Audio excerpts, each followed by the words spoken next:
Bonjour, c'est encore David. Ravi d'être de retour avec vous. Euh, il y a quelque chose que j'ai vraiment eu sur le corps ces derniers temps et je suis en quelque sorte devenu, je ne sais pas, un peu obsédé par ça. Et vous, comme ceux d'entre vous qui regardent mes vidéos depuis un certain temps, savez vraiment que je n'ai pas de plan ou de programme particulier autre que celui de se réjouir de la vérité et de dénoncer la tromperie comme le président Nelson nous l'a ordonné dans son incroyable discours de la conférence d'octobre 2022, vaincre le monde et trouver le repos. Alors, mais bien sûr, la vérité qui me plaît et la tromperie que je dénonce sont tous ceux qui occupent mon cœur. J'ouvre simplement mon ordinateur et j'appuie sur l'enregistrement et je déverse mon cœur. Si, comme le dit l'Écriture, c'est de l'abondance du cœur que la bouche parle. Tout ce que j'ai sur le cœur, je le partagerai avec mes amis. Et bien sûr, mon objectif est double. En plus de se réjouir de la vérité et de dénoncer la tromperie, c'est en quelque sorte une double chose. Mais l'autre double chose est que je suis tellement encouragé d'avoir trouvé, après 47 ans de recherche infructueuse et d'efforts pour servir Dieu sans le pouvoir de l'autorité de la prêtrise pour le faire, j'ai enfin finalement trouvé la ville qui a la fondation dont le bâtisseur et le créateur est Dieu. Donc ma joie et mon plaisir face au rétablissement de l'Église de Jésus-Christ sur la terre, ne connaissant pas de limites. C'est pourquoi j'aime encourager les saints. J'étais avec des amis, nous sommes allés au temple Pékin hier, et ensuite nous avons parlé, et j'ai mentionné comment Père Céleste, dans l'Ancien Testament, à un moment donné, il dit que quant aux saints de Dieu qui sont sur la terre, ils sont mais majestueux, en qui est tout mon plaisir, et que c'est en vous, hommes, c'est le peuple heureux que vous êtes. Vous êtes les majestueux de notre Père céleste, en qui est son plaisir, et tout son plaisir. Et tout mon plaisir est aussi en vous. Donc j'aime encourager les saints. La deuxième chose, bien sûr, est que j'ai un énorme fardeau pour des gens comme moi, et il y en a des millions qui sont piégés dans un christianisme non saint des derniers jours, ou dans aucun christianisme du tout. Mais mon grand fardeau est que j'ai passé toute ma vie piégé dans le désordre déroutant du christianisme non saint des derniers jours. Et ce n'est pas qu'il n'y ait pas, vous savez, beaucoup de gens sincères là-bas, qui font de leur mieux avec ce qu'ils ont pour travailler, mais ils sont aveuglés par la gloire du seul endroit sur terre où ils pourraient vraiment trouver euh, la ville qui a des fondations dont Dieu est le bâtisseur et le créateur, où il pourrait réellement faire partie du royaume de l'apôtre de Pierre, où il pourrait en fait, comme ceux qui ont répondu à la proclamation de l'évangile dans Actes chapitre 2, il est dit que tous ceux qui ont reçu avec joie les paroles de Pierre ont été baptisés en ce jour-là, et 3000 âmes leur ont été ajoutées, et le verset 46 dit, il continuait quotidiennement, il continuait quotidiennement à enseigner, à apprendre des apôtres et à communier dans la fraction du pain et de la prière. Donc voilà où j'étais piégé. C'est ce que je cherchais, c'est ce à quoi mon cœur aspirait. C'est la véritable Église de Jésus-Christ qui avait réellement l'autorité du royaume. Et donc j'ai un fardeau de faire passer la lumière de rétablissement à travers le monde, au milieu des ténèbres et à travers le brouillard accusateur, dans l'espoir que certaines personnes pourront voir que ce que j'ai compris finalement après 47 ans, sans le voir à cause de ce mur, cette brume d'obscurité et d'accusation qui m'a empêché de voir la lumière du rétablissement. Bref, c'est mon introduction. Mais la vidéo d'aujourd'hui, qu'est-ce que j'ai sur le cœur? Je déverse simplement mon cœur pour encourager les saints et chercher les perdus, se réjouir de la vérité et dénoncer la tromperie. C'est moi, d'accord? C'est ma chaîne ici. C'est ce que je fais. Et c'est à cela que j'ai vraiment beaucoup réfléchi. Parce que c'est une telle bataille. Je viens de prendre pleinement conscience de l'incroyable bataille dans laquelle je me trouve. Et je ne pense pas que ce soit juste moi. Et l'importance d'un avertissement particulier dans le livre de Mormon, pour moi, c'est un avertissement tellement critique et j'essaye vraiment de tenir compte de cet avertissement et de vivre de manière cohérente avec cet avertissement. Et c'est une chose tellement difficile de tenir compte de cet avertissement que je vais dévoiler à la fin de l'exposé. Je vais vous tenir tous en haleine. Certains d'entre vous pourraient le deviner. Mais tenir compte de cet avertissement, savez-vous que c'est un véritable défi et je pense qu'il est encore plus difficile de tenir compte de cet avertissement aujourd'hui, dans cette génération, en ces derniers jours. En ces derniers jours. Il est minuit moins 5, les amis. Jésus-Christ revient bientôt. Et maintenant, cela fera peut-être 20 ans, mais vous savez à quelle vitesse 20 ans passent? Juste boum, boum, boum. Surtout quand vous êtes plus vieux. Plus vieux vous êtes, plus ça va vite. Comme tout le monde le reconnaît universellement. C'est une bataille incroyable qui fait rage pour le cœur, l'esprit et l'âme de chaque être humain sur Terre. Et nous sommes tous dans cette bataille. Et si l'un d'entre vous n'est pas dans cette bataille, eh bien, je m'excuse, mais je soupçonne fortement que tout le monde mène la même bataille. Et nous ne sommes pas très bons dans ce domaine, je ne pense pas. Et l'une des choses est que cela éclaire vraiment pourquoi l'Église enseigne et le président Nelson enseigne, comme dans son merveilleux discours sur la puissance de l'élan spirituel, il parle de l'importance du travail quotidien, la repentance quotidienne. D'accord? Qu'est-ce que je fais aujourd'hui dont je dois me repentir? Savez-vous ce que j'ai fait hier soir et ce que je devrais me repentir la nuit dernière avant de m'endormir? Je vais vous dire quoi? Vous verrez dans cette conférence ce petit partage que je vais donner. L'avertissement le plus essentiel du livre de Mormon, je ne passe, je ne passe pas tout simplement pas une journée sans manquer de tenir compte de cet avertissement d'une manière ou d'une autre. Alors de quoi je parle? En tout cas, me voilà, voici la vignette. Ici j'ai l'air inquiet dans le coin inférieur gauche. Et il y a le glorieux livre de Mormon et l'une des nombreuses peintures célèbres du rêve de Léhi, la, la vision de Léhi du chapitre 1er de Néphi 8. C'est dans le premier chapitre de Néphi 8 que j'ai trouvé l'avertissement le plus essentiel du livre de Mormon. Et une compréhension de cette grande bataille à laquelle nous sommes confrontés, en essayant de tenir compte de cet avertissement, à laquelle nous sommes confrontés. Et comme je l'ai dit, il y a un peu ce à quoi nous sommes confrontés, et plus intense et plus incroyable de ce que nous sommes confrontés au cours de cette dernière génération. Quoi qu'il en soit, allons droit au but.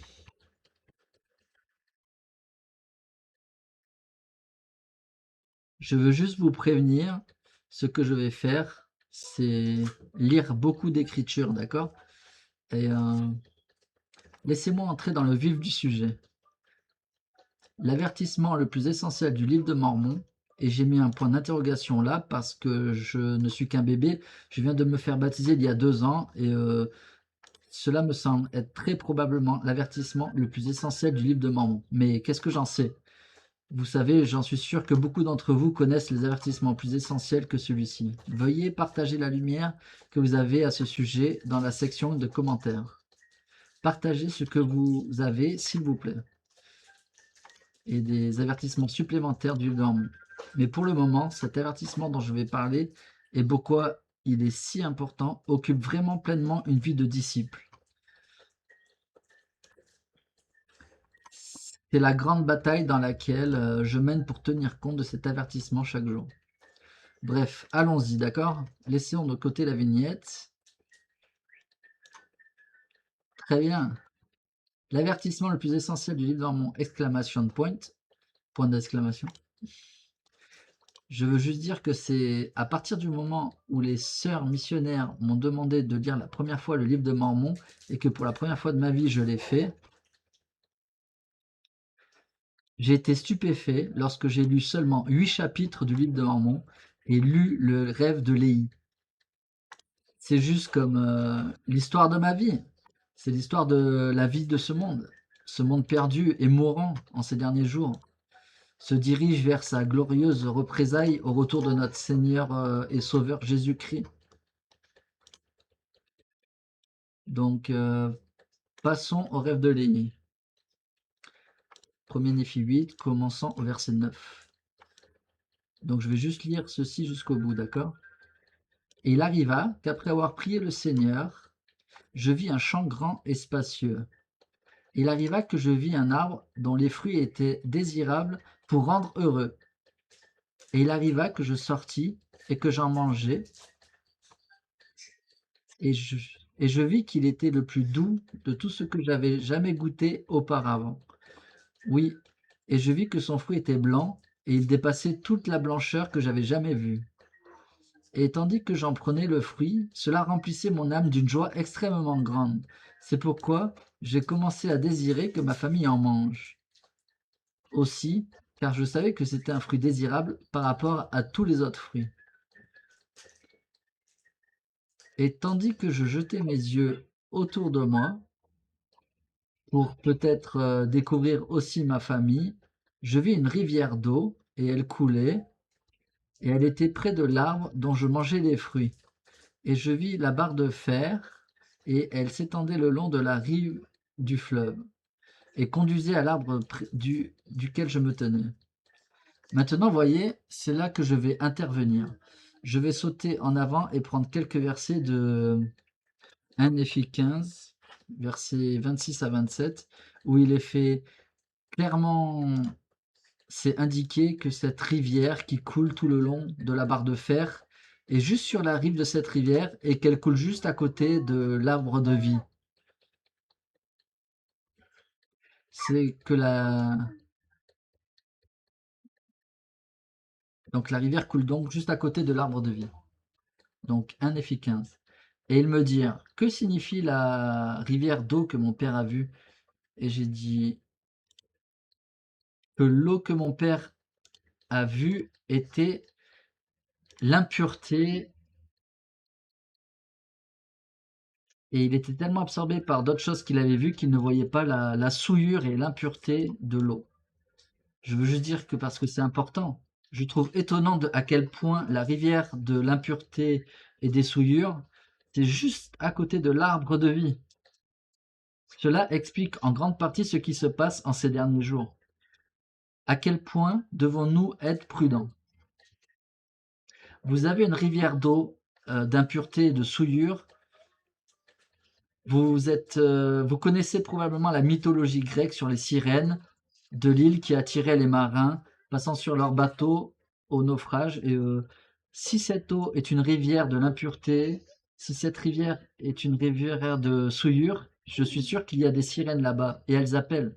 Soyons honnêtes, surtout envers les hommes qui font de leur mieux pour suivre Jésus. Les voix, vous savez, pour essayer de nous éloigner, et ça remet vraiment la barre de fer sous un autre angle.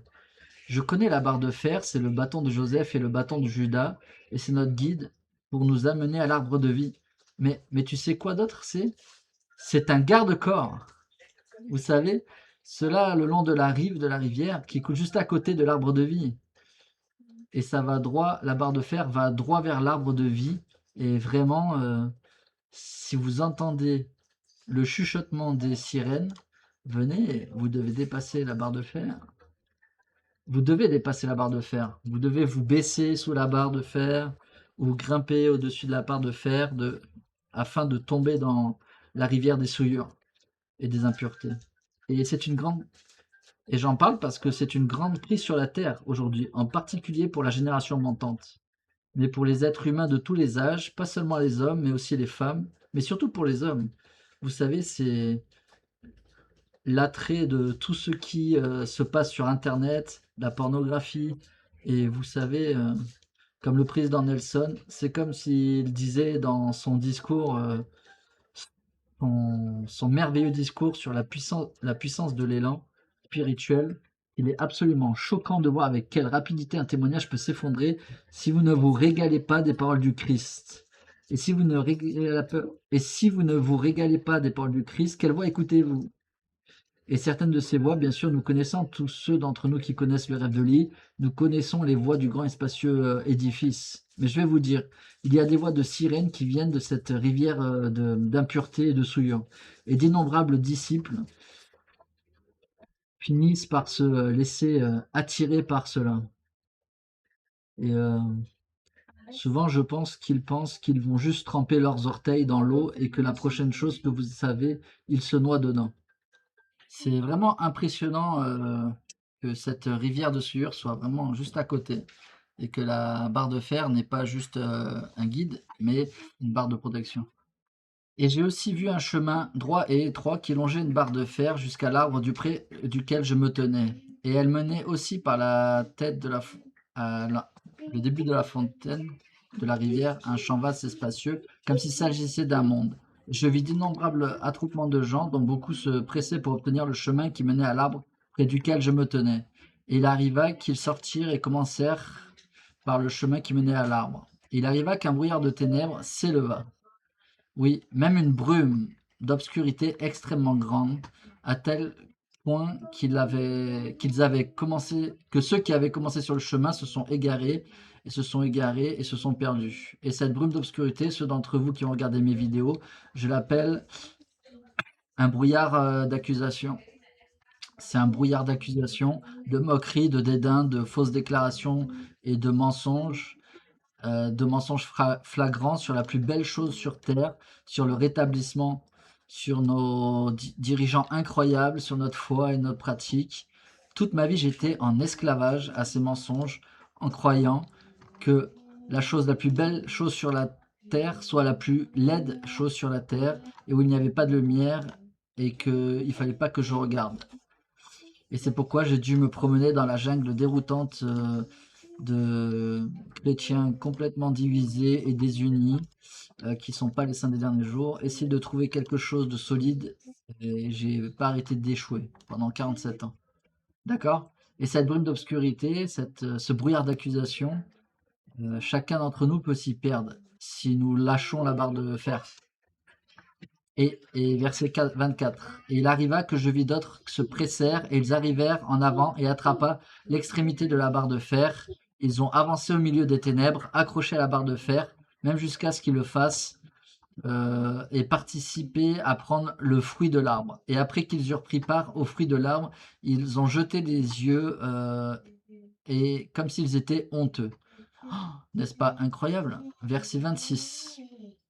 Et j'ai aussi jeté les yeux autour de moi, et je vis de l'autre côté de la rivière d'eau un grand et spacieux édifice, bâtiment, et il se tenait comme dans les airs, bien au-dessus de la terre, et ce bâtiment était rempli de gens jeunes et vieux, et garçons, filles, enfin femmes, hommes et femmes, et leur manière de s'habiller était extrêmement luxueuse, et ils étaient dans une attitude de se moquer et pointer du doigt vers ceux qui étaient venus manger du fruit. Et une fois qu'ils ont mangé le fruit de l'arbre de vie, ils furent honteux à cause de ceux qui se moquaient d'eux, et ils tombèrent dans des sentiers interdits et se perdirent.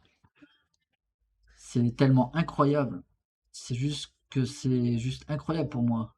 La puissance de ces voix, que l'on pourrait aimer se frayer un chemin au milieu des ténèbres, s'accrocher à la barre de fer, trouver le chemin, trouver l'extrémité de la barre de fer, s'accrocher à la barre de fer jusqu'à manger, jusqu'à l'arbre de vie, manger du fruit de l'arbre de vie, de l'amour de Dieu et de la gloire de Dieu. Et le pouvoir de ces voix qui vous ferait honte et ferait que vous laisseriez le fruit tomber de votre main et s'égarer dans les ténèbres et vous perdre. Le pouvoir de ces voix moqueuses ou de ces voix séduisantes de la rivière, sale et souillée, ou de ces voix moqueuses, fières, dédaigneuses, du grand et spacieux bâtiment sans fondation, flottant dans les airs, sans fondation. D'accord? La puissance de ces voix est stupéfiante. D'accord?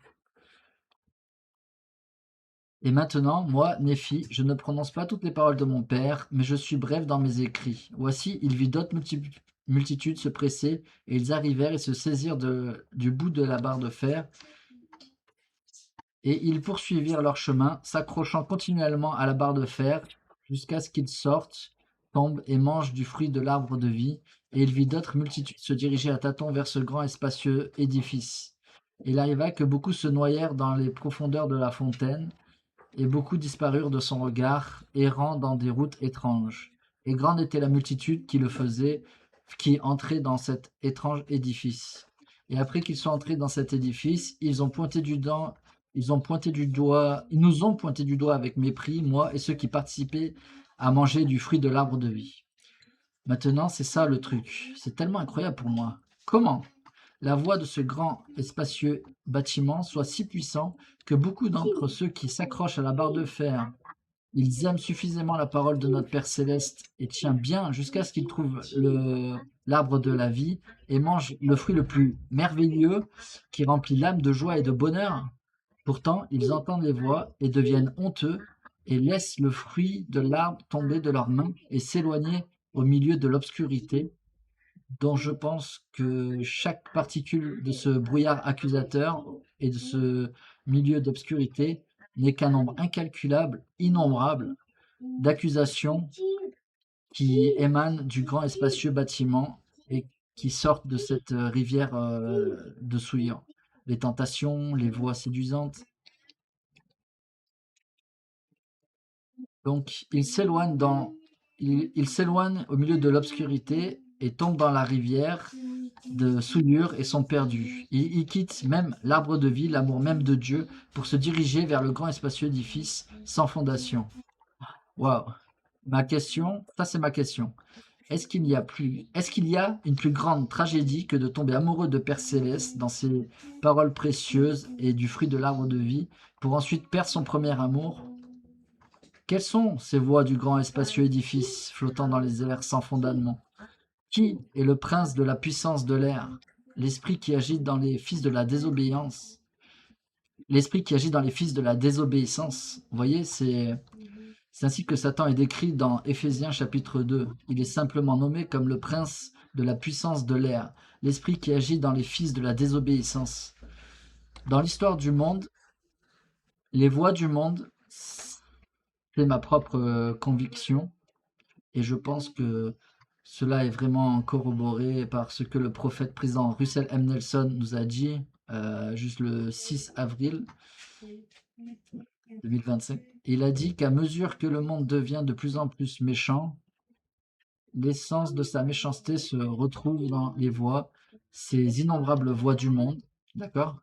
Ils n'ont jamais été aussi nombreux, séduisants, trompeurs, distrayants et puissants qu'aujourd'hui. Et jamais ils n'ont eu des incursions aussi incroyables dans les yeux, les oreilles, les cœurs et les âmes des êtres humains sous d'innombrables milliers de déguisements séduisants et trompeurs comme ils le font aujourd'hui. Et tout cela dans la poche de chacun, sur simple pression d'un bouton. Vous savez, directement dans nos poches, sur simple pression d'un bouton, d'accord? Jamais il n'y a eu ces voies du monde, de la chair et du diable, les soucis de ce monde, la tromperie des richesses. Jamais ces voies n'ont eu une telle facilité d'accès aux yeux, des oreilles, au cœur et à l'âme des êtres humains sous d'innombrables milliers de déguisements séduisants et trompeurs. Comme il est dit dans Apocalypse chapitre 12, verset 12, c'est pourquoi réjouissez-vous, cieux, et vous qui habitez la terre. Malheur aux habitants de la terre et de la mer, car le diable est descendu vers vous avec une grande colère, parce qu'il sait qu'il ne lui reste que peu de temps. Vous savez, il existe un célèbre philosophe, guerrier chinois, du nom de Sun Tzu, qui a écrit un livre intitulé L'art de la guerre. Et probablement sa citation la plus célèbre, selon laquelle si tu vas mener une bataille et que tu veux gagner, trois mots de conseil. Connais ton ennemi. Probablement la citation la plus célèbre de l'art de la guerre de Sun Tzu. L'essentiel, tu sais ce que je veux? Et je pense que tout disciple sincère de Jésus-Christ désire vraiment cela. Je veux juste être un mouton fidèle. Je veux entendre « Bien joué, bon et fidèle serviteur. Bienvenue dans la joie de ton serviteur. Bienvenue dans la joie de ton Seigneur lorsque je me tiens devant Jésus-Christ. C'est ce que je veux entendre parce que j'étais un petit mouton fidèle. » Vous savez, je, je connaissais juste sa voix et je l'ai suivi. D'accord? Et la chose essentielle pour être une brebis qui réussit est de connaître la voix de notre véritable berger. Et c'est de n'écouter que lui. Et connaissez également les voix trompeuses qui tentent de nous distraire, de nous tromper et de nous détourner notre attention de l'écoute de la seule voix de notre vrai berger, Jésus-Christ, par le Saint-Esprit. Et bien sûr, tout ce que Jésus nous donne vient de son Père. Donc, tout vient de notre Père céleste. Il est la source ultime à travers notre Seigneur et Sauveur Jésus-Christ par la compagnie constante du Saint-Esprit et de la petite voix douce du Saint-Esprit. Alors, connaissons notre ennemi.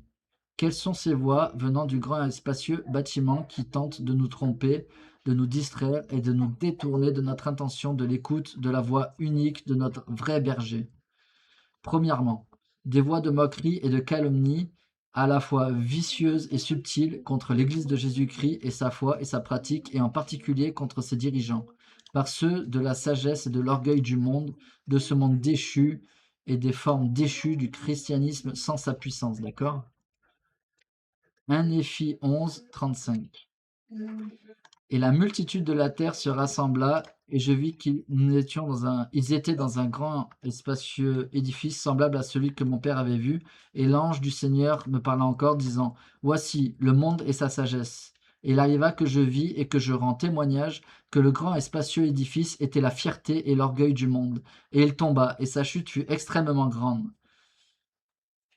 Vous voyez, soit nous allons faire partie de la bataille, soit nous allons faire partie du royaume de Pierre, de Daniel, soit nous allons nous faire partie de cette statue qui représente tous les royaumes de ce monde déchu. La pierre est taillée dans la montagne dans Daniel chapitre 2, sans main humaine, et elle roule le long de la montagne et heurte les pieds de la statue, et la statue qui représente les royaumes de ce monde s'effondre en poussière, et tout est emporté par le vent. Et cette pierre, cette petite pierre, elle devient une grande montagne qui remplit toute la terre. Ce qui est bien sûr, c'est ce qui va se produire pendant le règne millénaire. C'est le royaume de Pierre. Et c'est le royaume de Daniel. Et c'est cela que Jésus fait référence dans Matthieu chapitre 21 verset 43 quand il dit « Regardez le royaume des cieux ». Il dit cela aux Juifs après leur avoir raconté la parabole de la vigne où notre Père Céleste leur avait donné la vigne en espérant un certain fruit d'une nation sainte et qu'il n'avait pas donné. Et ainsi il enverrait des prophètes et les tuerait, les prophètes, lapiderait les prophètes, persécuterait les prophètes, chasserait les prophètes, n'écouterait jamais les prophètes. Et c'est encore le cas aujourd'hui parmi ceux qui s'imaginent être le peuple de Dieu, mais en réalité leur cœur est loin de lui. Il lapide toujours les prophètes. Et c'est pourquoi le royaume de Dieu va vous être enlevé et il va être donné à une nation, un peuple qui portera le fruit du royaume. Et quiconque tombera sur ce rocher sera brisé, mais celui sur qui il tombera sera réduit en poudre. C'est aussi une référence au royaume de Daniel. Et l'église de Jésus-Christ des saints des derniers jours est aussi le royaume de Daniel. D'accord ? Donc vous savez, je ne veux pas tomber sur le roc. Je veux tomber sur le roc au cœur brisé et humble, contrit. Je ne veux pas que le royaume de Dieu me tombe et me brise en poussière. Je veux en faire partie. Voilà donc mon conseil à tous ceux qui veulent savoir dans quelle direction aller. C'est la première chose, ce sont tous des voix provenant du grand et spacieux édifice, la sagesse et l'orgueil du monde, de ce monde déchu et les formes déchues du christianisme, sans le pouvoir qu'ils sont en grande partie du monde. Et ils ressemblent beaucoup au monde. Il est dit qu'à la fin du chapitre 1 de Jean, le monde entier repose sur le genou du méchant. Et le christianisme non saint des derniers jours, c'est la même chose. Et la façon dont vous savez que c'est le cas, c'est parce qu'un autre nom pour Satan se trouve dans Apocalypse chapitre 12. Il est appelé l'accuseur des frères. Et le christianisme non saint des derniers jours est rempli d'accusations viles, fausses et infondées. déclaration de dédain, de mensonge, de calomnie, contre la plus belle chose sur terre, contre les saints de Dieu, contre Sion de notre Père Céleste, contre l'Église de Jésus-Christ des saints des derniers jours, et ses dirigeants. Sa foi, ses pratiques, son peuple, et bien sûr, vous connaissez le monde entier, le monde chrétien tout entier, non saint des derniers jours, c'est qu'il est sous la même influence du monde. D'accord? C'est dans les girons du malin. La deuxième chose est que les voies des philosophies des hommes sont mêlées aux saintes écritures. C'est ce que nous savons du film quand nous allons à la dotation pour accomplir l'ordonnance de la dotation. Lorsque Satan vient tenter les êtres humains, une grande partie de ce qu'il fait avec la voie qu'il utilise,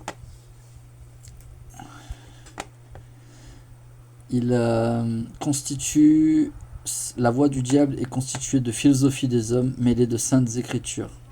Lorsque Satan est venu tenter Jésus, alors qu'il jeûnait pendant 40 jours, il a pris les écritures et les a mis dans une tournure et un esprit derrière elles, qui était la philosophie des êtres humains. Il a mélangé les écritures avec des mensonges et les a présentées à Jésus, et a essayé d'amener Jésus à faire quelque chose qui n'était pas la volonté de son Père. Et bien sûr, Jésus-Christ l'a simplement remis à sa place encore et encore jusqu'à ce que finalement Satan abandonne et s'en aille. Mais donc là, il n'y a pas seulement les voix et les voix moqueuses et fières de l'orgueil du monde venant de ce grand et spacieux édifice ou bâtiment, et du christianisme non saint des derniers jours venant de ce grand et spacieux bâtiment. La deuxième chose est qu'il y a des voix de philosophie humaine mêlées des écritures, mêlées aux écritures. Et bien sûr, à l'époque de Joseph Smith, il y avait environ 200 groupes, il y a 195 ans, alors qu'il n'y avait que 14 ans, il y avait 200 groupes et églises chrétiennes différentes. Maintenant, c'est 49 000 groupes, d'accord? Et ils ont tous des voix différentes. Ils disent tous « Oh, c'est nous, vous savez, la Bible est notre seule règle de foi et de pratique. Et c'est nous qui comprenons vraiment ce qu'elle signifie. » Et bien sûr, c'est comme aller à Chukarama. Vous savez, il y a ce buffet sans fin et vous parcourez simplement le buffet de 49 plats différents et vous choisissez ce qui vous convient. Et c'est comme ça que ça marche là-bas. C'est de la folie. Il n'y a aucun moyen réel de savoir ce qui est vrai. Troisièmement, les voies des soucis du monde et la tromperie des richesses. Les soucis de ce monde et la tromperie des richesses et la convoitise des autres et les choses qui entrent étouffent la parole afin qu'elle soit infructueuse. Et si nous écoutons les voix des soucis de ce monde et si nous écoutons les voix de la tromperie de la richesse, vous voulez entendre les voix de la tromperie des richesses? Allez simplement chez Costco. Achetez-moi, achetez-moi, achetez-moi, achetez-moi, achetez-moi. C'est simplement le matérialisme et la curiosité. La voix du Saint-Esprit, si vous lisez ce que l'apôtre Paul a dit à Timothée, eh bien il a dit Jésus-Christ, la vie d'un homme, donc Jésus-Christ, il a dit la vie d'un homme ne consiste pas dans l'abondance des choses qu'il possède. Paul écrit à Timothée, il dit Timothée, ceux qui seraient riches tomberaient dans la tentation et dans un piège et dans de nombreuses convoitises insensées et nuisibles en guerre contre l'âme et les hommes noyés dans la ruine et la prédication et la perdition. Il dit la piété accompagnée du contentement est un grand gain, car nous n'avons rien apporté dans ce monde et il est certain que nous ne pourrons rien en retirer. Par conséquent, ayant de la nourriture et des vêtements, soyons contents. D'accord? Essayez d'aller chez Costco et essayez de vous promener dans Walmart ou Sam Clubs. Je veux dire, remplissez le vide. Nous sommes juste immergés dans une mer de publicité conçue pour essayer de nous donner l'impression que nos vies ne sont vraiment pas complètes, à moins que nous ayons cette voiture, ou vous savez, cette tenue, ou quel que ce soit le dernier gadget. Vous savez, le dernier iPhone, ou le plus récent ceci, ou le plus récent cela. Et si nous écoutons les voix de soucis de ce monde, tu veux savoir comment remplir ton âme de soucis de ce monde? Je te dis cela parce que une des grandes faiblesses de mon père était fondamentalement accro aux informations et au sport, d'accord? Il adorait regarder le sport, il rentrait à la maison, rentrait du travail. Si le sport était au rendez-vous, il regardait le sport le soir, comme la boxe, le vendredi soir, tu sais, ou le match de football le week-end. mais surtout les informations, les premières nouvelles locales, les premières nouvelles nationales, vous savez, à 18h les nouvelles nationales, puis les nouvelles locales, qui rediffusaient juste après les nouvelles nationales, puis les dernières nouvelles locales, puis plus tard, quand ils ont lancé Nightline, les nouvelles nationales qui revenaient après les dernières nouvelles locales, et entre les deux, ils lisaient le journal, chaque mot du journal, le Daily Olympian. Et tu veux remplir ton âme des soucis de ce monde? Donnez-vous simplement, mais attention, je dois être très prudent. Si je commence, je clique sur Google News et je commence à lire. 3 heures peuvent s'écouler. C'est fou, vous savez. Je veux me régaler des paroles du Christ et vraiment de l'actualité du monde. Il n'y a vraiment rien de nouveau sous le soleil. Ce sont juste les noms qui changent, mais les conflits, les querelles, la convoitise de la chair, la convoitise des yeux et l'orgueil de la vie, c'est de cela que le monde est rempli, d'accord? Et c'est de cela que l'actualité est remplie. Ainsi les voies des soucis du monde et de la tromperie des richesses, les voies de l'inquiétude. Philippiens chapitre 4 verset 6. Ne vous souciez de rien, ne vous inquiétez de rien, mais en toute chose, avec prière et supplication, avec action de grâce, faites connaître vos demandes à Dieu. Et alors la paix de Dieu qui surpasse toute intelligence gardera vos cœurs et vos esprits par Jésus-Christ. 5e, les voies de la peur. L'apôtre Paul a dû écrire à Timothée. La peur envahissait Timothée à l'époque. Il dit Timothée, Dieu ne nous a pas donné un esprit de crainte mais de puissance, d'amour et un esprit saint. Il est écrit dans le chapitre 1 de Jean qu'il n'y a pas de crainte dans l'amour, mais que l'amour parfait bannit toute crainte, rejette toute peur. Dans Hébreux chapitre 2 verset 14, il dit car autant donc que les enfants participent à la chair et au sang, Jésus-Christ lui-même a également participé afin de détruire par la mort celui qui avait le pouvoir de la mort, c'est-à-dire le diable, et il a délivré ceux qui, par crainte de la mort, ont été asservis toute leur vie. Les voies de la peur nous parviennent constamment si nous les recevons et vivons selon elles. Vivre par la peur, se laisser motiver et bouger par la peur même au royaume céleste, mène au royaume céleste. Les voies du devoir, essaye de discerner ce que vous devez faire et de le faire ensuite, mène au royaume terrestre. Mais qu'est-ce qui mène à l'exaltation? Qu'est-ce qui mène à la vie là-haut en Jésus-Christ? Qu'est-ce qui conduit à devenir semblable à Jésus-Christ et à être adopté? Vous voyez, c'est pour ça que je me bats bec et ongle à ce sujet. La seule chose qui me conviendra pour être éternellement avec le Père et le Fils, c'est d'écouter seulement la voix de la foi qui agit par l'amour et les gardiens de la parole vivante du Père Céleste qui nous vient par révélation et par le Saint-Esprit. Si nous écoutons par la foi, si nous vivons par la foi qui agit par l'amour, par la révélation de la petite voix douce du Saint-Esprit, comme notre constant compagnon, c'est ce qui mène à l'exaltation. Rien de moins ne nous y amènera. Nous devons arrêter d'écouter et de vivre selon les voies de la peur. Et à cette époque, c'est exactement ce qui est décrit dans Luc chapitre 21 verset 25. Jésus-Christ parle de la fin des temps. Il dit « Il y aura des signes dans le soleil, dans la lune et dans les étoiles et sur la terre, une détresse des nations dans la perplexité, une mer et des vagues rugissantes, le cœur des hommes défaillant de peur à cause de l'attente de ce qui arrive sur la terre. Car les puissances du ciel seront ébranlées. » Vous voyez, ce sont les jours dans lesquels nous vivons. Les voies de la peur se multiplient grandement. 6e, les voies de la convoitise de la chair, de la convoitise des yeux et de l'orgueil de la vie. Dans chapitre 1 de Jean chapitre 1 verset 15, « N'aimez pas le monde ni les choses qui sont dans le monde. Si quelqu'un aime le monde, l'amour du Père n'est pas en lui. Car tout ce qui est dans le monde, la convoitise de la chair, la convoitise des yeux et l'orgueil de la vie ne viennent pas du Père, mais viennent du monde. Et le monde et sa convoitise passent. Mais celui qui fait la volonté de Dieu demeure éternellement. » D'accord ? Le sport et l'information sont synonymes de soucis du monde et de fierté de la vie. Dans Colossiens chapitre 3 verset 1, « Si donc vous êtes ressuscité avec Christ, ceci est un commandement et non une suggestion de Paul aux disciples colossiens. Si donc vous êtes ressuscité avec Christ, recherchez les choses d'en haut, là où Christ est assis à la droite de Dieu, mettez votre affection sur les choses d'en haut et non sur celles de la terre, car vous êtes morts et votre vie est cachée avec Christ en Dieu. Quand Christ et notre vie apparaît, alors vous apparaîtrez aussi avec lui en gloire. Septièmement, les voies de la saleté, ou de l'impureté, ou de l'immoralité. C'est plus proche que vous ne vous le pensez, surtout si vous êtes un homme. Le fleuve des impuretés et des abominations, et ces sirènes qui crient sont à 2 pas de l'arbre de vie et de la barre de fer, et beaucoup qui mangeaient autrefois de l'arbre de vie ont écouté et erré un peu, et l'instant d'après, ils se noyaient. Dans cette rivière, ne pensez pas que cela ne peut pas vous arriver. Je rendais visite à des amis hier, et l'une de ses amies était une sœur, et elle racontait ce qui était arrivé à son mari, et comme il avait fini par être immergé dans ce fleuve d'immoralité et excommunié.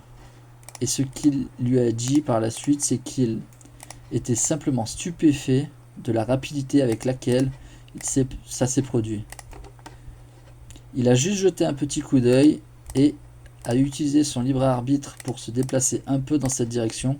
Et la prochaine chose qu'il a su, tout son fondement moral s'était effondré, et ce n'était essentiellement pas ses mots, mais il a glissé sur cette berge glissante et s'est noyé dans cette rivière de crasse, de saleté et d'impureté. D'accord? Et vous savez, il était juste sidéré. Non seulement cela lui était arrivé, mais aussi à quelle vitesse cela lui était arrivé. Et à quel point cela lui a aveuglé. Il a été aveuglé. Il était tout simplement complètement aveuglé. Il n'aurait jamais pensé qu'une telle chose puisse lui arriver. Il y a une écriture très importante où Paul il fait une commande. Je pense que c'est à Timothée.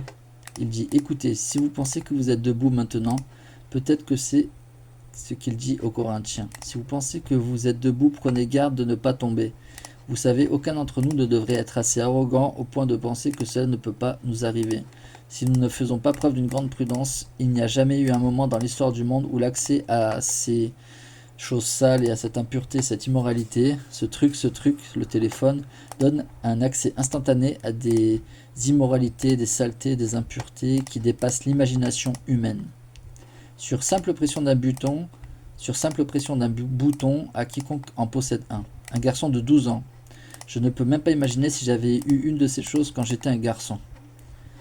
Je veux dire, que Dieu nous aide tous. Je veux dire, c'est incroyablement dangereux et cela détruit des vies probablement par milliards. Et même dans notre église, incroyablement merveilleuse, cela détruit et a un impact négatif sur la vie de milliers d'hommes, de leurs familles et de leurs enfants. C'est ce que dit Paul en continuant dans Colossiens chapitre 3 à partir du verset 5. Colossiens chapitre 3 verset 5, il dit « Mortifiez donc vos membres qui sont sur la terre, la fornication, l'impureté, l'affection démesurée, la mauvaise convoitise, la convoitise qui est de l'idolâtrie. C'est tout le fleuve de la souillure. C'est à cause de ces choses que la colère de Dieu s'abat sur les enfants de la désobéissance, dans laquelle ils marchaient aussi autrefois lorsque vous viviez en eux. Mais maintenant, rejetez votre bouche toute cette colère, cette méchanceté, ces communications sales et impures. Ne vous mentez pas les uns aux autres, puisque vous avez été dépouillés du vieil homme, de ses actes, et que vous avez revêtu l'homme nouveau, dont la connaissance est renouvelée à l'image de celui qui l'a créé. » Et puis nous avons la merveilleuse écriture qui dit « Car l'homme naturel est ennemi de Dieu, et il l'est depuis la chute d'Adam, et le sera pour toujours et à jamais, à moins qu'il ne cède aux séductions de l'Esprit Saint, qu'il ne se détourne de l'homme naturel, et ne devienne un saint par l'expiation du Christ, le Seigneur omnipotent. Et ne devienne comme un enfant soumis, doux, humble, patient, plein d'amour, disposé à se soumettre à tout ce que le Seigneur juge bon de lui infliger, comme un enfant se soumet à son père. » Puis, huitièmement, des voies de la distraction incalculables. Il y a un spectacle de monstres instantané dans votre poche à tout moment, quand vous voulez, en appuyant simplement sur un bouton. À l'époque, si vous viviez dans une ferme, à la campagne, quelque part, peut-être une fois par an, il y avait un cirque qui venait en ville, et si vous pouviez obtenir que vos parents vous permettent, vous alliez au cirque, au carnaval, et vous essayez de vous faufiler dans le spectacle, et voir la femme barbue ou autre, Vous savez, maintenant c'est comme si j'allais simplement sur TikTok et regarderais simplement des courts-métrages sur YouTube.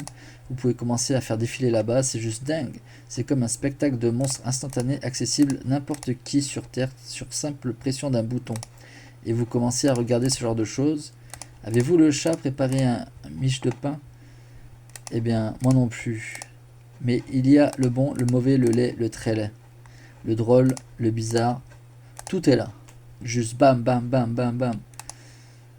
C'est tellement distrayant. D'accord? Alors, quelle est la réponse à tout cela? D'accord? Je veux juste passer en revue très rapidement.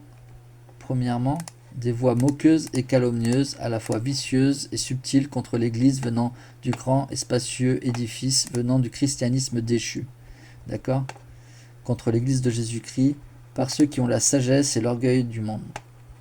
Les voix des philosophies des hommes se mêlant d'écriture, les voix des soucis de ce monde et de la tromperie des richesses, les voix d'anxiété, les voix de peur, les voix de la convoitise de la chair et de la convoitise des yeux et de l'orgueil de la vie, des voix de saleté et d'impureté, des voix de distraction, d'accord?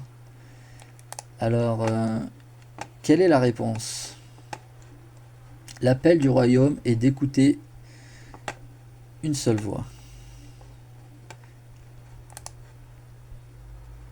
Donc, l'appel du royaume est d'écouter une seule voix. La voix unique de notre Père Céleste, qui est la voix unique de son Fils Jésus-Christ, qui est la voix unique du Saint-Esprit, qui nous est donnée. La voix unique des Écritures, des paroles anciennes, récentes et vivantes de notre Père, qui nous a été transmise par les prophètes de Dieu, sur terre et par ceux qui se tiennent à ses côtés. Vous savez, le collège des 12 et la présidence de l'Église, la première présidence, c'est 15 hommes qui sont tous apôtres, prophètes, voyants et révélateurs, dirigés par l'un des êtres humains les plus incroyables qui ait jamais vécu sur Terre, le président Russell M. Nelson, à l'époque de la vidéo, toujours vivant. Il a plus de 100 ans et il dirige le peuple de l'Alliance du Seigneur. Et personne n'a fait ça sur la terre depuis Josué, il y a 3500 ans, à l'âge de 100 ans, qui dirigeait les enfants d'Israël dans la conquête de la terre promise. Personne n'a fait ça depuis. Donc si nous voulons devenir comme Jésus, nous devons apprendre à écouter constamment la seule voix de notre Père Céleste par le Saint-Esprit, tout comme Jésus-Christ a fait. C'est ce que Jésus dit lui-même dans Jean chapitre 12, 150. Celui qui ne croit pas en moi ne croit pas à celui qui m'a envoyé. Et celui qui croit en moi ne croit pas en moi, mais à celui qui m'a envoyé. Je suis la lumière du monde et que celui qui croit en moi, afin que quiconque croit en moi ne demeure pas dans les ténèbres. Et si quelqu'un entend mes paroles et ne croit pas, je ne le juge pas, car je ne suis pas venu pour juger le monde, mais pour sauver le monde. Maintenant, écoutez ceci. Celui qui me rejette et ne me reçoit pas mes paroles, à quelqu'un qui le juge, la parole que j'ai prononcée, elle le jugera au dernier jour, car je n'ai pas parlé de moi-même, mais le Père qui m'a envoyé m'a donné l'ordre de ce que je dois faire, dire et ce que je devrais dire.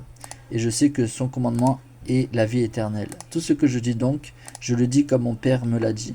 Vous savez donc que Jésus-Christ était l'auditeur le plus extraordinaire qui ait jamais marché sur la terre. Son tout, c'était d'avoir des oreilles pour entendre et d'écouter attentivement. Il dit que je ne fais que ce que je vois faire le Père. Je ne dis que ce que dit mon Père, alors je parle. Je ne parle pas de moi-même. Le Père qui m'a envoyé, il me donne le commandement. Il me dit quoi dire et ce que je dois dire. Il a juste écouté. Il a écouté une seule voix, la voix de son Père Céleste. Et puis, bien sûr, il écoutait attentivement tout ce à quoi le Père Céleste disait et les besoins des êtres humains, ce qu'il lui demandait, et d'accorder toute son attention. Mais dès qu'il eut fini de faire ce quoi notre Père Céleste lui avait ordonné d'accorder toute son attention, il revient immédiatement à l'écoute. Quelle est la prochaine étape, Père? Quelle est la prochaine étape, Père? Que dois-je faire ensuite? Que dois-je faire ensuite? Je ne peux rien faire d'autre que ce que tu veux. Je ne fais rien en dehors de toi. Je ne fais rien de moi-même. Vous voyez, c'est là l'appel du disciple. il faudrait que vous soyez moi pour comprendre à quel point je suis étonné que finalement, la 5e fois qu'on a prié pour moi pour que je reçoive le Saint-Esprit, j'ai enfin reçu le Saint-Esprit comme constant compagnon. Et le Saint-Esprit est là essentiellement comme un coach de vie, comme mon compagnon constant dans la mesure où j'écoute cette voix qui est une petite voix et ne me laisse pas entraîner et à prêter mon attention aux innombrables milliers d'autres voix qui réclament mon attention, réclamant notre attention. Écoutez-moi, écoutez-moi, écoutez-moi, écoutez-moi. Mais si je peux simplement garder mon oreille attentive à la petite voix douce du Saint-Esprit, même si j'écoute constamment la petite voix douce du Saint-Esprit, le Saint-Esprit me conduira et me guidera dans chaque chose que je dois faire, dire, et comment je dois le faire et comment je dois le dire. Et je peux en fait dire que c'est l'essence même d'être saint. Comme le président Russell M. Nelson nous l'a ordonné, il a dit « Nous devons devenir plus purs ». Le 6 avril, dans son message, alors que le monde devient de plus en plus méchant, nous devons devenir plus purs. D'accord ? Et c'est l'essentiel, c'est l'essence de devenir plus pur et déguiser et d'écouter seulement la voix unique de notre bon berger, notre Père Céleste, par l'intermédiaire du bon berger et du Saint-Esprit. Dans les psaumes 1 et 119, j'adore ce qu'il dit dans le psaume 119, pardon. Je rapporte juste du mieux que je peux quelques versets du psalmiste, et ce n'est pas le roi David. C'est un psaume anonyme. Les psaumes du roi David ne sont jamais anonymes. Il dit « Comme un jeune homme peut-il être irréprochable dans sa voie ? En gardant tes paroles de tout mon cœur, je te cherche. Les statuts me raviront. Je n'oublierai pas vos paroles. » Ailleurs, il dit « Mon âme est consumée par le désir de tes ordonnances à tout moment. » Et bien sûr, à l'époque, ce qu'ils avaient, c'était...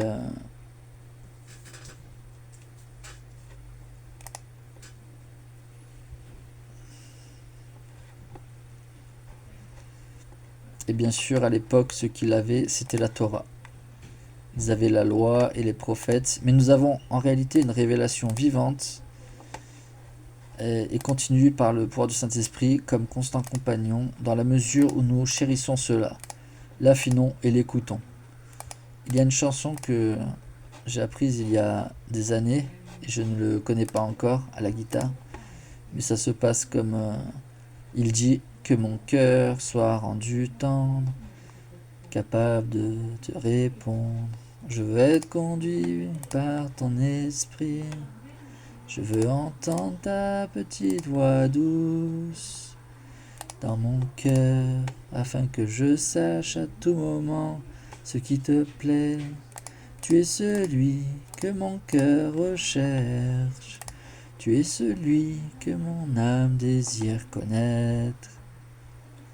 Tu es celui que mon cœur recherche.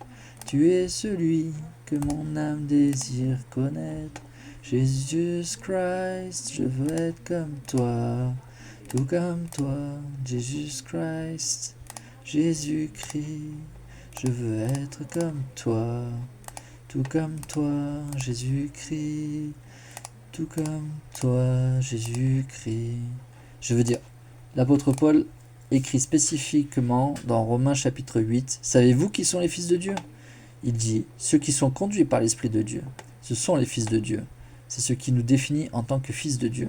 C'est d'être dirigé par l'Esprit par lequel nous ne pouvons être guidés que dans la mesure où nous écoutons constamment cette voix encore petite, d'accord ? Nous devons donc, à travers Jésus-Christ, écouter la parole de notre Père Céleste et sa parole seule à travers Jésus-Christ, à travers les Écritures et à travers notre prophète, et ceux à ses côtés à travers les conférences et à travers le Saint-Esprit. Nous devons, comme il est dit dans Hébreux chapitre 2, prêter davantage attention aux choses que nous avons entendues de peur de nous égarer.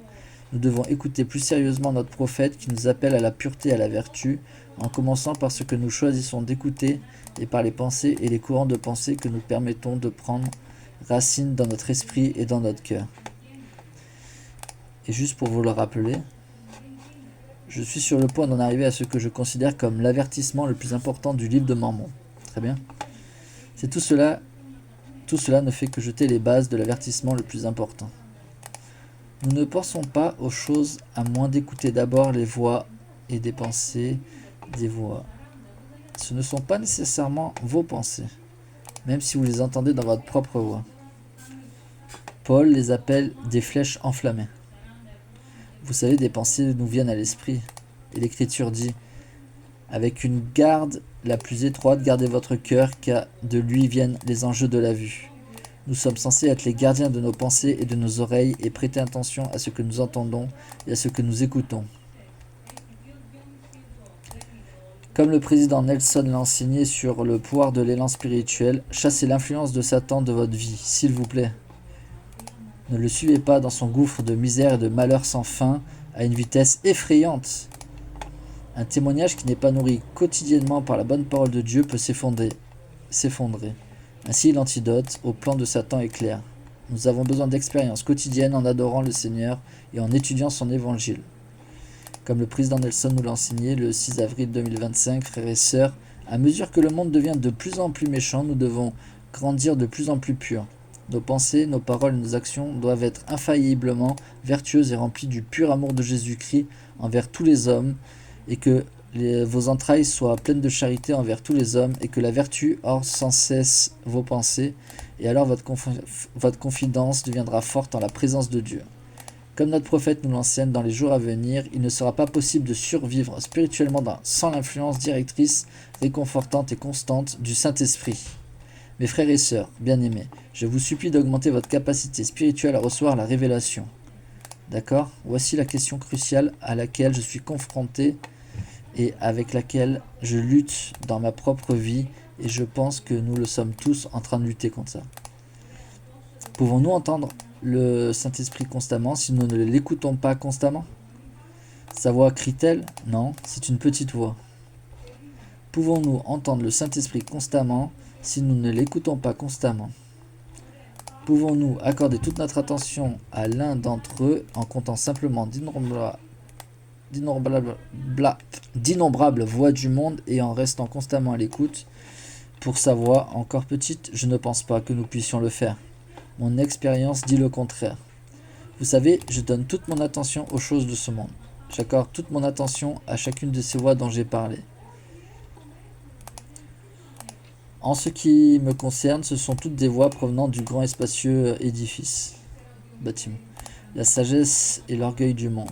C'est toute la sagesse et la tromperie du monde. Ces voix, d'où elles viennent, ou celles qui viennent des sirènes de la rivière, de la souillure et de l'impureté. Et si je prête mon attention à l'une de ces choses, si je laisse l'une de ces choses captiver mon oreille et que je lui accorde toute mon attention, alors tant que j'en suis là, je n'entendrai pas la voix du Saint-Esprit et je ne pourrai pas le suivre. D'accord ? Nous devons vivre selon la voie unique qui nous parvient directement par le pouvoir du Saint-Esprit et par l'intermédiaire de nos dirigeants de l'Église de Jésus-Christ des Saints derniers jours. Le Seigneur Jésus-Christ vit. Il a toujours écouté la voix de notre Père Céleste par l'Esprit et n'a jamais prêté attention à aucune autre voix. D'accord ? Nous devons nous attarder sur ce qui est juste et refuser de nous permettre de recevoir des voix, des pensées, des traits enflammés et surtout des suites de pensées qui viennent du grand et spacieux édifice qui est le monde, de l'esprit de la chair, du diable, de la convoitise de la chair, de la convoitise des yeux et de l'orgueil de la vie, des soucis de ce monde et de la tromperie des richesses, de la peur et de l'anxiété, tout comme Jésus-Christ a refusé de prêter attention de Satan dans le désert alors qu'il jeûnait. Même si Satan citait les Écritures, il y avait une différence. C'était mêlé de philosophie d'homme, car tel qu'un homme pense dans son cœur, ainsi il est. Proverbe chapitre 23 verset 7 est le fondement de ce que nous pensons et à quoi ce que nous écoutons avec notre oreille physique ou avec l'oreille de notre esprit. C'est ce que nous écoutons avec vos oreilles physiques ou avec l'oreille de votre esprit, d'accord ? Vous connaissez probablement mieux l'expression « l'œil de votre esprit », mais votre esprit a aussi une oreille, d'accord ? La foi vient en entendant et en entendant par la parole de Dieu, mais il est tout aussi vrai que de perdre la foi commence et se termine en prêtant l'oreille aux voix du grand et spacieux édifice sans fondement ni aux voix des sirènes et de la rivière de souillure. Proverbe 4, 23. Gardez soigneusement votre cœur, car de lui naissent les problèmes de la vie, de lui naissent les problèmes de la vie. Marc 4, 24. Jésus leur dit à ses disciples, faites attention à ce que vous entendez, on vous mesurera avec quelle mesure vous mesurerez, et à vous qui entendez, on donnera davantage. Car celui qui lui sera donné, et celui qui n'a pas sera un but de lui-même, on lui donnera davantage. 1 Timothée 4, 1. Or l'Esprit dit expressément que dans les derniers jours, dans les derniers temps, certains abandonneront la foi en s'intéressant aux esprits séducteurs et aux doctrines des démons. Ils s'éloigneront de la foi en prêtant attention aux voix des esprits séducteurs venant du grand et spacieux édifice. Dans Matthieu 6, si ton œil et ton oreille sont tournés vers la gloire de Dieu, tout ton corps sera rempli de lumière. Aucun homme peut servir 2 maîtres. Là où il aimera l'un, il détestera l'autre. Vous écoutez ce qu'ils vous disent et ensuite vous le faites. Alors comment pouvons-nous servir Dieu si nous n'écoutons pas les petites directives et les guides de la voix du Saint-Esprit, puis obéir et étant conduit par le Saint-Esprit? L'homme ne vivra pas de pain seulement, mais de toute la parole qui sort de la bouche de Dieu. Nous devons entendre chaque parole que notre Père Céleste a pour nous. Notre prophète est un exemple incroyable de ce qu'il a fait pour nous tout au long de sa vie. Pourquoi il est devenu le prophète de Dieu? Il n'était même pas actif jusqu'à l'âge de 16 ans. Et je ferai une vidéo par rapport à ceci. Pourquoi le président Nelson n'était même pas actif jusqu'à l'âge de 16 ans et est devenu le prophète de Dieu, d'une manière ou d'une autre? Il a 235 descendants vivant à la tête du peuple de l'Alliance de Dieu.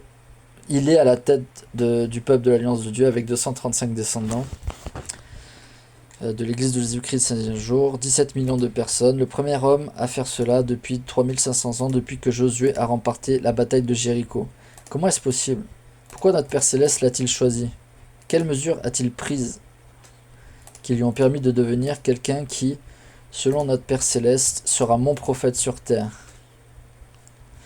Et je vais faire une vidéo un peu courte à ce sujet après cette vidéo, d'accord? Donc, dans n'importe quel cas, tout dépend fondamentalement de la voie que nous choisissions d'écouter, d'accord? Comme Paul le dit dans Galates 5,16, vous savez, nous luttons contre différentes choses.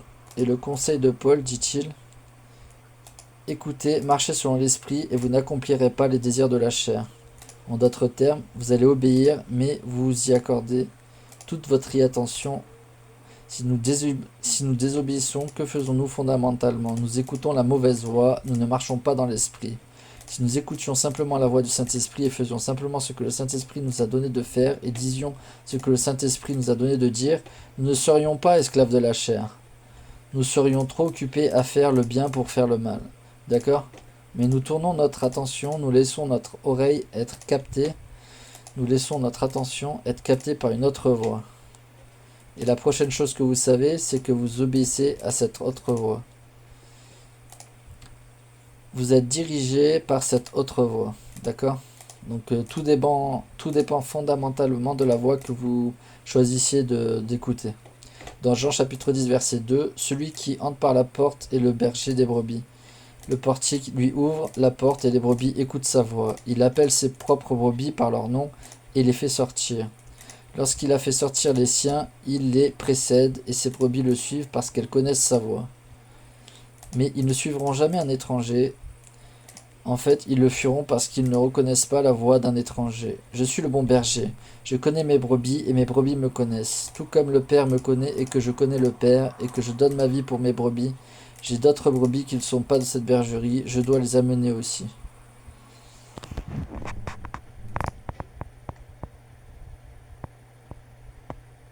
Et aussi écouteront ma voix et il devrait y avoir un seul troupeau, un seul berger.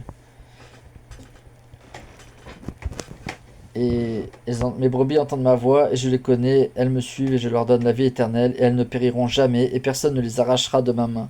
Mon Père qui me les a donnés est plus grand que tout et aucun homme ne peut les arracher de ma main de mon Père. Alors à la lumière de tout cela, ô mon Dieu, quel est l'avertissement le plus essentiel du livre de Mormon? Je ne peux que donner ma petite vision actuelle de la situation. Il peut y avoir bien d'autres avertissements plus importants et je n'ai pas encore reçu de révélation. Mais pour l'instant, je crois que l'avertissement le plus important du livre de Mormon est le suivant. Après avoir exposé la vision de Lee, toutes ces voix, ils n'y prêtèrent pas attention, car tous ceux qui les écoutèrent tombèrent. Ils n'y prêtèrent pas attention, car tous ceux qui les écoutaient tombèrent, ceux qui ne les écoutaient pas ne tomberont pas. Tous ceux qui ont écouté ces autres voix se sont éloignés, au moins dans une certaine mesure, de ce qu'ils auraient pu être s'ils n'étaient pas complètement tombés. Vous voyez, ce n'est pas nécessairement une question de tout ou rien. Tout ce que je sais, c'est quand j'écoute et quand je laisse mon attention et mon oreille être captées par l'une des voix du monde, d'accord? Et je commence à écouter une de ces autres choses, je passe à côté de ce que notre Père Céleste avait pour moi pendant ces 5 minutes ou 5 heures ou 5 jours ou quoi que ce soit. Et est-ce que je progresse pendant ces 5 minutes ou 5 heures ou 5 jours ou est-ce que je régresse? Ou est-ce que je régresse? D'accord?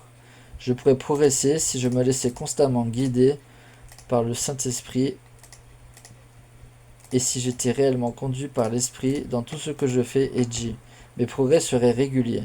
Mais vous savez, vous pouvez simplement arrêter votre développement simplement en essayant de servir à la fois Dieu et l'argent, en essayant d'aimer le monde et d'aimer Dieu.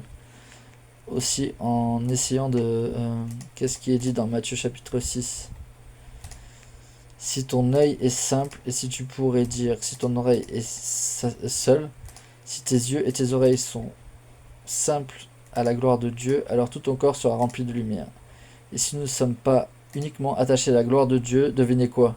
Comme Jésus l'a dit, celui qui est fidèle n'y prête pas attention de manière absolue. Car ne savez-vous pas qu'un peu de levain fait lever tout le pain? Galates 5.9, ce sont des petits renards qui gâtent la vigne. Comme il est dit dans le Cantique des Cantiques, Jésus enseigne que celui qui est fidèle dans les moindres choses l'est aussi dans les grandes. Celui qui est injuste en quelque chose est injuste dans les grandes parties. Par de très petites choses, chaque voix que nous écoutons et qui n'est pas celle de notre Père Céleste est celle du monde et peut rapidement conduire à un désastre total ou au moins entraver, arrêter notre progression. Le président Nelson, comme il l'a dit dans La puissance de l'élan spirituel, à une vitesse effrayante, un témoignage qui n'est pas nourri quotidiennement par la bonne parole de Dieu peut s'effondrer. Si nous ne buvons pas à la fontaine d'eau vive, à quoi buvons-nous? Ma tâche quotidienne, je pense que la tâche quotidienne d'un disciple est d'écouter uniquement la voix du bon berger et de faire notre mieux pour ne pas avoir d'oreille pour entendre une autre voix et aussi nous repentir quotidiennement. Nous repentir quotidiennement, quelle que soit la mesure.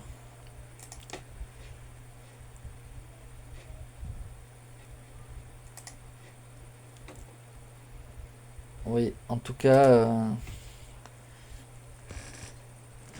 je pense que j'en ai assez dit. Probablement trop dit, mais je fais de mon mieux de me laisser guider par le Saint-Esprit dans ce que je dis et dans la manière dont je le dis ici. Attendez une seconde.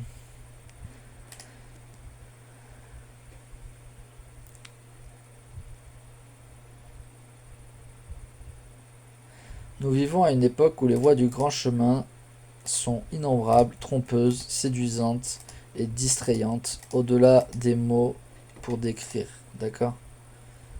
C'est juste la réalité.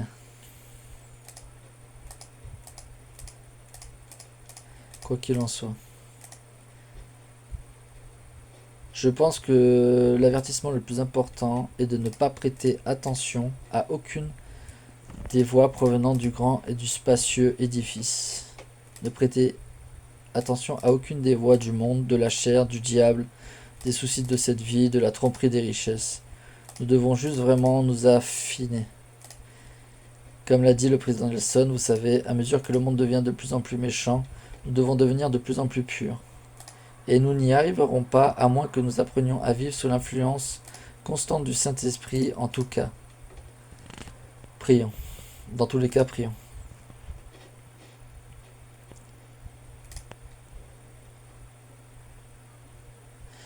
cher Père Céleste, je te remercie simplement d'avoir pu exprimer mon cœur à ce sujet et je te demande simplement d'encourager mes amis et toutes les personnes qui ne sont pas dans l'église de Jésus-Christ des saints des derniers jours, que tu pourrais les attirer pour écouter ceci, afin que leur cœur soit touché et ému, et que tu nous aides tous à être tout ce que tu as besoin que nous soyons, et que nous puissions faire ta volonté, et devenir tout ce dont nous avons besoin pour atteindre la mesure de la stature de la plénitude du Christ, et pouvoir être des vainqueurs qui s'assoient avec Jésus-Christ sur votre trône auprès de vous, tout comme il a vaincu et s'est assis auprès de votre trône. Et nous demandons simplement cela au nom de votre Fils bien-aimé, Jésus-Christ. Amen. Et je veux juste dire que cela devrait être très clair. Ce n'est pas comme si j'étais bon dans ce domaine. Je ne le suis pas. Je me donne vraiment pour surmonter et apprendre à être plus discipliné dans mon audition et me permettre à ne pas être distrait. Et c'est un énorme défi. Je pense que nous y sommes tous confrontés parce que je pense que les voix qui remplissent la terre ces derniers jours sont plus nombreuses, plus séduisantes et plus distrayantes que tout ce quiconque a jamais eu à affronter auparavant. Donc je sais, Père Céleste, il ne nous juge pas comme si nous étions sans difficulté. Vous savez, il sait à quel point c'est difficile et il veut nous aider. Et je dis ces choses au nom de Jésus-Christ. Amen.